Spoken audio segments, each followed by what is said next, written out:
avtomat оборот olishlari. Assalomu alaykum shopir akalar.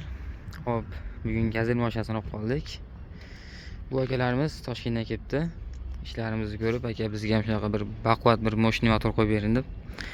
Bo'ldi aka dedik. Hozir o'z eski motorlarni olib tashlaymiz. O'rniga turbinalik motorlar qo'yamiz, avtomat qilib. Bu mexanika turibdi hozir. Mexanikadan charchadik dedi. Ha bo'ldi aka, sizlarga hozir avtomat motor qo'yib beramiz dedi. Mana ko'rishlaring mumkin. Mexanikada turibdi. Bularni olib tashlab, o'rniga akkuratni qilib, avtomat tricheklardan qo'yib, avtomat qilib zavod qilamiz bu mashinani. Xo'p, kimga shunaqa xizmatlar kerak bo'lsa, aloqaga chiqib ko'rasizlar. Shunaqa gazelchidan ishlayman bo'lsa, tashlab qo'yaverasizlar.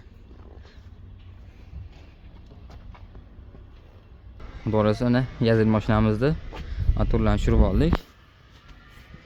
Mana eski motorlari. Doğrusu olib qo'ydik, buni chiroqlar tushirib. Endi bunga mana hop yangi motorlar tayyorlayapmiz. Avtomat korobkalar. Genesis turbina motor tayyorlayapmiz. Xohlasa ana turbinalari avtomat korobkalar bilan. Xohlasa mashina motorni o'rnatamiz. Kuzatib borsalar, xohlasa qo'yilgan joylarni ham zavod qilganlarimizdan ko'rsatamiz.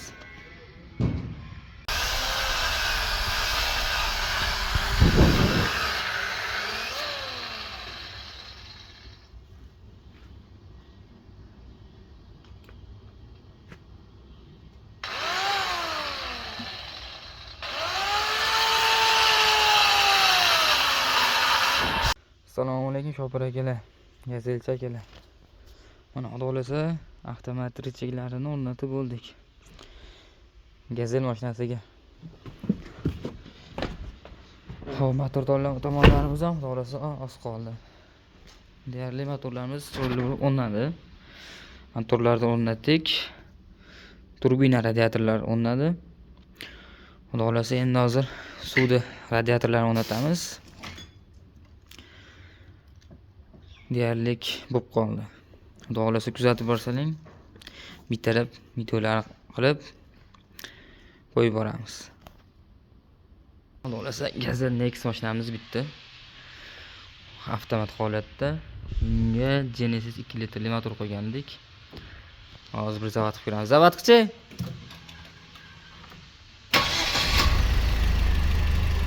Xohlasa ishlashlari zo'r, chotki. Salonlarni tushib turgan. Hoppa. Avtomat оборот olishlari. Xudo xolasa zo'r. Kimga shunaqa xizmat kerak bo'lsa, bemalol aloqaga chiqib ko'rasizlar. Alaykum. Mana xohlasa gazel mashinamiz bitta chiqib ketyapti. Avtomat holatda.